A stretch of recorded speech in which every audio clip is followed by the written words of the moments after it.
So look right there, real spooky filly, caught something up above her head.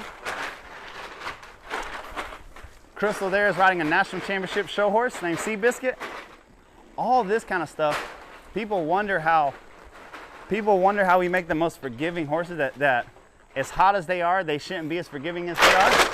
It's because we're willing to do ridiculousness with them until they relax and realize that we're not going to hurt them.